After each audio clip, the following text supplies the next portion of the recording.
Good morning students. मैं लालचंद कुमार आप लोगों का फिर से हमारी ऑनलाइन क्लासेस में स्वागत करता हूं।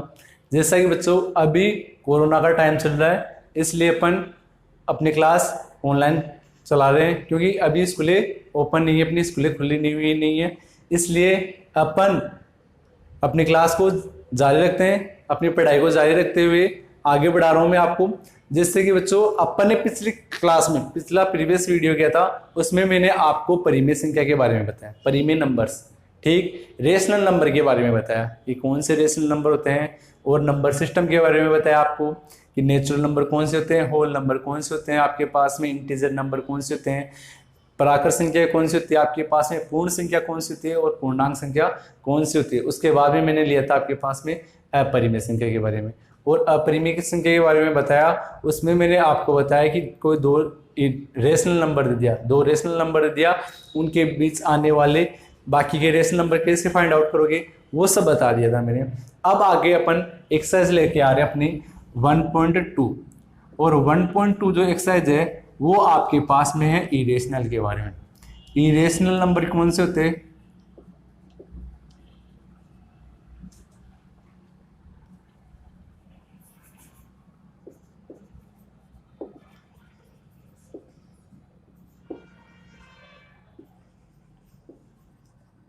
इरेशनल नंबर कौन से होते हैं? ये होते हैं आपके पास में अपरिमेय संख्या,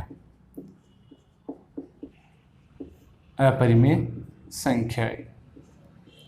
अपरिमेय संख्या के बारे में पढ़ेंगे यहाँ पर, ठीक। अपरिमेय संख्या कौन सी होती है आपके पास में? देखो अपरिमेय संख्या कौन सी होती है आपके पास में?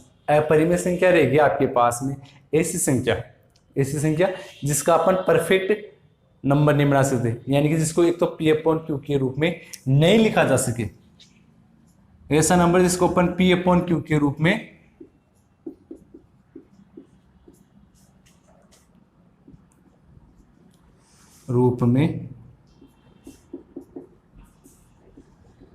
व्यक्त नहीं कर सकते,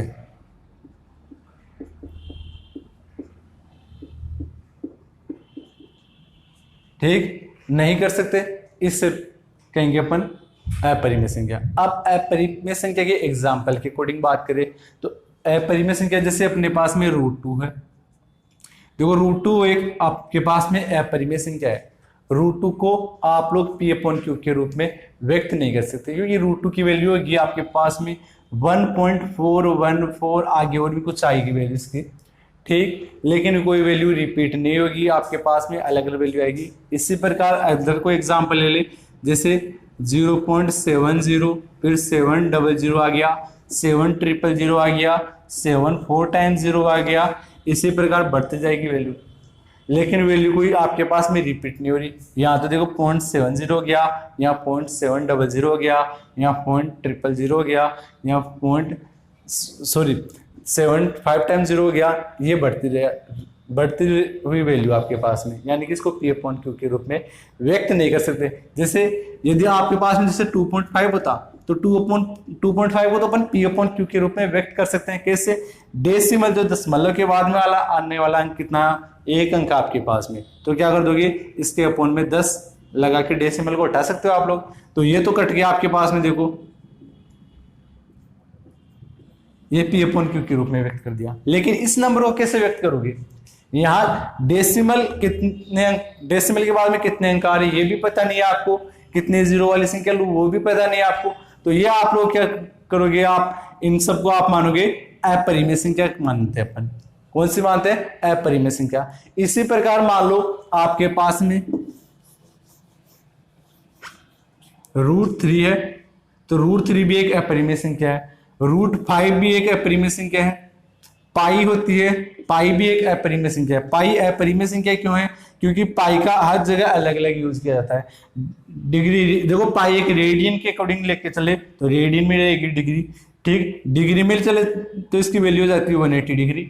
और यदि आप लोग इसको जो सर्किल वाले फॉर्मूले में यूज करते हो तो वहां वैल्यू जाती है इसकी 22/7 या हो जाती है 3.14, तो इसकी वैल्यू भी फिक्स नहीं है आप लोग। तो ये भी क्या होगी आपके पास में इरेशनल नंबर के अकॉर्डिंग ही मानते हैं इसको। अब आगे बढ़ा रहा हूं मैं आपको कि इन इरेशनल नंबर को लाइन पे कैसे ड्रॉ करोगे। तो यहाँ पर इरेशनल नंबर को लाइन पे ड्रॉ करने के लिए आपके पास में ये फॉर्मूला आना चाहिए आपको, कि होता है आपके पास में कर्ण को बोलते हैं हाइपोटेनस, इज इक्वल टू होता है आधार का स्क्वायर प्लस लंब का स्क्वायर, यानी कि base square plus perpendicular square. ठीक, ये फॉर्मूले आपको आना चाहिए इंग्लिश मीडियम के लिए, ये हिंदी मीडियम वाले बच्चों के लिए। जो हिंदी मीडियम वाले बच्चे बोलते हैं कर्ण और इंग्लिश मीडियम वाले बच्चे बोलते हैं हाइपोटेनस। तो बस इतना सा डिफरेंस है, ये फॉर्मूला हो गया। ये फॉर्मूला कौन से ट्राइंगल पे यूज किया जाता है? ये हमेशा राइट एंगल ट्राइंगल पे यूज करते हैं अपन। कौन से ट्राइंगल पे? राइट एंगल ट्राइंगल पे। तो अपन इसमें √2 को व्यक्त करेंगे, और √2 कब बने आपके पास में? जब दो नंबर 1 + 1 हो, तब आपके पास बन जाएगा √2। इसी प्रकार √3 है, तो √3 कब बने? जब 2 + 1 हो। इसी प्रकार √5 ले ले, तो √5 कब बने? 4 + 1 हो। तो इसमें से एक वैल्यू तो आपके पास में हाइपोटेनस हो, और एक वैल्यू क्या हो, सॉरी हाइपोटेनस क्या, आपके पास में एक वैल्यू तो बेस हो, एक वैल्यू हो परपेंडिकुलर। और यहाँ पर अकॉर्डिंग टू इसमें ये चलेंगे, तो यहाँ देखो √2 के ऊपर रूट का साइन रहेगा, यहाँ 4 के ऊपर भी क्या रहेगा? रूट का साइन। तो इनको कैसे व्यक्त करोगे लाइन पे, वो शो करते हैं अपन। सबसे पहले ले रहे हैं अपन √2 को व्यक्त करना है। तो √2 को शो करने के लिए इधर ध्यान दो, सबसे पहले एक लाइन ली सिंपल, उस पर अपन ने काउंटिंग लिखी 0 से इधर स्टार्ट करोगे, तो इसको 1 सेंटीमीटर का गैप बनाते हुए, 1 सेंटीमीटर की डिस्टेंस लेते हुए 1 सेंटीमीटर की दूरी पे आप एक एक नंबर को व्यक्त करोगे। यहाँ 0, यहाँ लिख दिया 1, यहाँ लिख दिया 2, यहाँ लिख दिया 3। अब ये 1 सेंटीमीटर का आ गया, इसी के ऊपर एक परपेंडिकुलर एक लंब डालोगे 1 सेंटीमीटर का। कितने सेंटीमीटर का? 1 सेंटीमीटर का। तो ये भी आपके पास में 1 सेंटीमीटर का, ये भी 1 सेंटीमीटर का। अब 0 और इसको मिला दोगे, तो ये आपके पास में क्या हो गया? देखो एक 90 डिग्री का एंगल बन गया। 90 डिग्री के एंगल के सामने वाली भुजा को क्या कहेंगे अपन? कर्ण कहते हैं, हाइपोटेनस कहते हैं। ठीक, कर्ण कह दो या हाइपोटेनस कह दो। तो ये वैल्यू फाइंड आउट करोगे तो क्या करोगे? आधार का स्क्वायर 1 का स्क्वायर प्लस लंब का स्क्वायर 1 का स्क्वायर, तो 1 + 1 का स्क्वायर, और इसके ऊपर क्या लगा दोगे? रूट लगा दोगे। तो ये क्या हो जाएगी आपके पास में? √2 हो जाएगी। √2 हो गई आपके पास में। ये वैल्यू √2 आ गई, तो इसको लाइन पे ड्रॉ करोगे तो क्या करोगे? 0 पे तो रखोगे आप कंपास की नोक, यानी कि प्रकार की नोक रखोगे, और इस जगह रखोगे आप पेंसिल की नोक, और यहां से आर्क काट दोगे ऐसे। ठीक, ऐसे आर्क काटोगे तो यहां जहां मिल जाए इस लाइन पे, वहां √2 शो कर दोगे। आगे समझ में? यहां पे √2 शो हो गया। इसी प्रकार आपको √3 को ड्रॉ करना है लाइन पे। तो √3 को ड्रॉ करोगे तो कैसे करोगे? यहां पर तो मैंने बताया √3 कैसे बनेगा, √2 का स्क्वायर प्लस 1 का स्क्वायर। तो यानी कि आपको या तो बेस को √2 मानना है, या फिर परपेंडिकुलर को मानना है, दोनों में से। या तो आधार को √2 मानो, या फिर लंब को क्या मानो? √2। तो इसके लिए √2 कब आए? जब √2 पहले आप लोगों ने वैल्यू फाइंड आउट की है, वो वाली लेनी है। तो यहाँ पे वही 0, 1, 2 ये ले लिया, और आगे बढ़ती जाएगी। ये 1 सेंटीमीटर की गैप पे ले रहा हूं, ये 1 सेंटीमीटर है। फिर ऐसे यहां पर 1 सेंटीमीटर का गैप लेते हुए फिर 0 इसको मिलाया, तो ये आपने √2 ड्रॉ किया था पहले। ये वैल्यू √2 की आई थी आपके पास में, ये वाली। अब इस √2 इस लाइन पे आप क्या करोगे? परपेंडिकुलर डालो, 90 डिग्री बनाते हुए एक लाइन खींचोगे ऐसे। तो यहां एंगल बनना चाहिए वो 90 डिग्री बनना चाहिए। कितना डिग्री का? 90 डिग्री का। फिर क्या कर दोगे? ये लाइन बनाई, उसको आप 1 सेंटीमीटर का आर्क काट दो, चाहे वो आर्क आपके पास में यहां कटा हो। ये 1 सेंटीमीटर का आर्क काटा आपने, 1 सेंटीमीटर का मान लिया। फिर इसको मिला दोगे आप लोग, तो ये √3 हो जाएगी। और √3 के लिए क्या करोगे? फिर यहां पर कार रखोगे, यहाँ पेंसिल लिखोगे, फिर आर काटोगे, तो ये 2 के समथिंग पास में चली जाएगी। लेकिन ये 1 और 2 के पास बीच में रहेगी, आगे पीछे √2 से आगे, सॉरी 2 से आगे नहीं जाएगी, 1 से पहले नहीं जाएगी। ठीक, तो ये यहाँ पे शो कर दोगे। इसी प्रकार √5 को शो करना है। √5 को शो करने के लिए देखो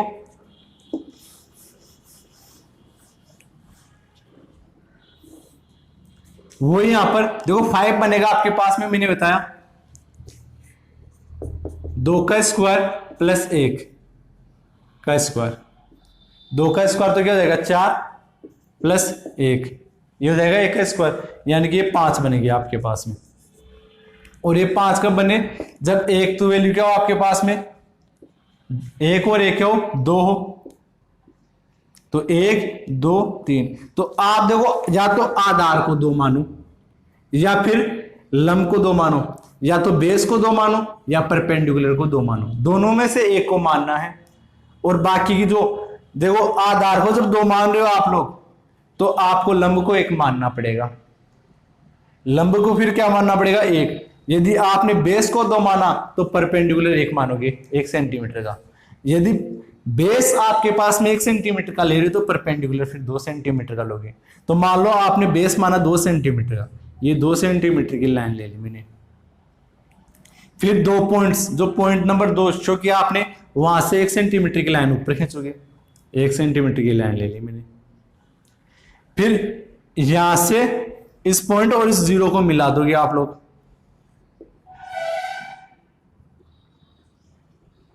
मिलाया, ये वाली लाइन रहेगी आपके पास में √5 की।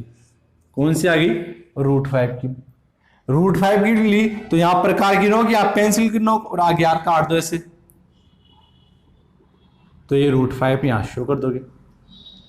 उम्मीद करता हूं आपको ये लाइन पे ड्रॉ करना समझ में आया होगा। इसके बाद में देखो अब आपको मैं रियल नंबर के बारे में बताता हूं। वो रियल नंबर कौन से होते हैं, वास्तविक संख्या कौन सी होती है। तो वास्तविक संख्या होती है आपके पास में जो रेशनल और इरेशनल, परिमेय और अपरिमेय दोनों संख्याओं, दोनों नंबरों का कॉम्बिनेशन, दोनों का समूह को अपन क्या कह सकते हैं, रियल नंबर कह सकते हैं। ठीक, वास्तविक संख्या क्या होगी आपके पास में, वापस सुना, परिमेय संख्या और अपरिमेय संख्या, इन दोनों के समूह को अपन क्या कह सकते हैं, वास्तविक संख्या कह सकते हैं। ए कॉम्बिनेशन ऑफ रेशनल और irrational number is called real number. ठीक, इसके बाद में अपन एक्सरसाइज में चलते हैं। तो ये चीजें तो मैंने बता दी, अब एक्सरसाइज के कुछ क्वेश्चन है, उन क्वेश्चनों को सोल्व कर लेते हैं अपन। तो पहला क्वेश्चन आपके पास में यहां पर, every irrational number is a real number. इसमें बोला गया आपके पास में स्टेटमेंट जो कथन कहा गया है वो बोला गया है कि प्रत्येक अपरिमेय संख्या वास्तविक संख्या होती है। तो मैंने कुछ थोड़ी देर पहले बताया कि आपके पास में रेशनल और इरेशनल इन दोनों के समूह को क्या कहेंगे अपन, रियल नंबर। कि रियल नंबर में आपके पास में वास्तविक संख्या भी आएगी और रियल नंबर में आपके पास में अपरिमेय संख्या भी आएगी और परिमेय संख्या भी आएगी।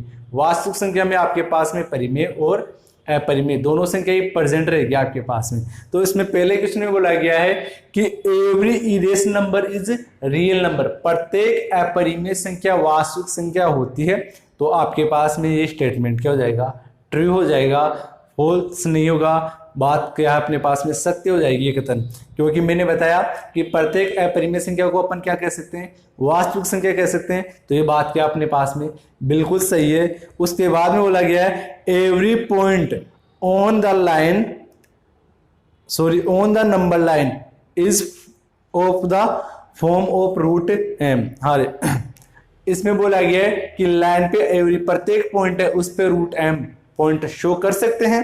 ठीक, where m is a natural number. हाँ, तो मैंने बोला इसमें कि √m है, लाइन पे √m शो कर सकते हो प्रत्येक हर पॉइंट पे। तो ये क्या हो जाएगा आपके पास में, ये बात आपके पास में रॉन्ग हो जाएगी, क्योंकि जैसे आपने 4 एक नेचुरल नंबर है, इसका रूट किया तो ये कितना आएगा 2। तो लाइन पे आप 2 शो कर सकते हो लेकिन √4 शो नहीं कर सकते। आगे समझ में। इसी प्रकार मान लो √16 है, तो √16 का रूट स्क्वायर रूट क्या हो जाएगा 4 हो जाएगा। तो 4 शो कर सकते हो लेकिन √16 शो नहीं कर सकते आप लोग। तो हर पॉइंट पे √m वाली वैल्यू शो नहीं कर सकते आप लोग, √m वाली वैल्यू शो नहीं कर सकते, ना मान सकते। आ गया समझ में। फिर इसके बाद में थर्ड स्टेटमेंट दे दिया, तीसरा कथन दिया आपके पास में, every real number is an irrational number. अब इस बार बोल दिया गया उल्टा बोला है, जो पहला स्टेटमेंट बोला था उसका उल्टा बोल दिया। इस बार बोला है कि प्रत्येक वास्तविक संख्या एक अपरिमेय संख्या होती है। तो मैंने बताया कि वास्तविक संख्या तो आपके पास में अपरिमेय भी होती है और परिमेय भी होती है, परिमेय भी होती है और अपरिमेय संख्या भी होती है, यानी कि रेशनल भी होती है और इरेशनल भी होती है।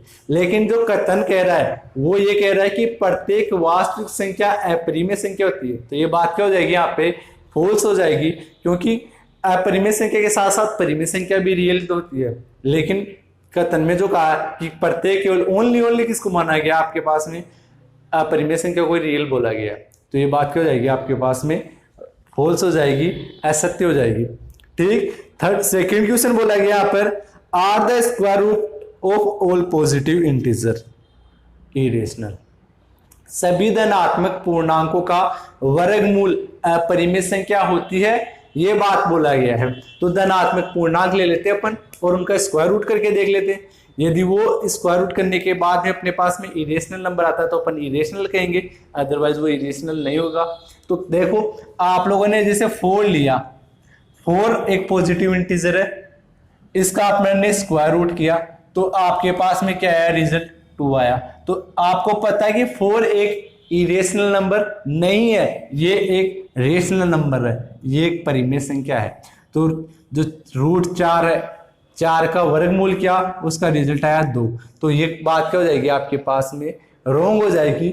आप क्या कह दोगे, नो, कि ऑल पॉजिटिव इंटीजर्स, यानी कि सभी पॉजिटिव इंटीजर का स्क्वायर रूट किया जाए तो वो इरेशनल नंबर नहीं मिलता आपको। क्यों, अभी बताया आपको कि रूट 4 लिया मैंने, इसका स्क्वायर रूट किया तो क्या है आपके पास में 2, और 2 क्या आपके पास में परिमेय संख्या है, ना कि अपरिमेय संख्या। यानी कि 2 है वो रेशनल नंबर है, इरेशनल नंबर नहीं है। फिर उसके बाद में बोला गया है, थर्ड क्वेश्चन बोला गया यहाँ पर, so how root 5 can be represent on number line. Root 5 को नंबर लाइन पे कैसे शो करोगे, तो थोड़ी देर पहले रूट 5 को नंबर लाइन पे शो किया था मैंने, तो आपको वो समझ में आया होगा और उम्मीद करता हूं आपको आज की क्लास समझ में आई होगी। तो घर पे रहिए बच्चों, स्वस्थ रहिए, और जो डेली रूटीन जो आपको होमवर्क दिया जा रहा है वो अपनी कॉपी में करें, और जो सैटरडे टेस्ट के लिए आप प्रिपेयर रहे। ठीक, जो शनिवार को जो आपको टेस्ट रहेगा उस टेस्ट के लिए प्रिपेयर रहे। आपको कुछ क्वेश्चन दिए जाएंगे, उन क्वेश्चनों को सोल्व करना बैठकर। ठीक, उम्मीद करता हूँ आपको आज की क्लास समझ में आएगी। Thank you.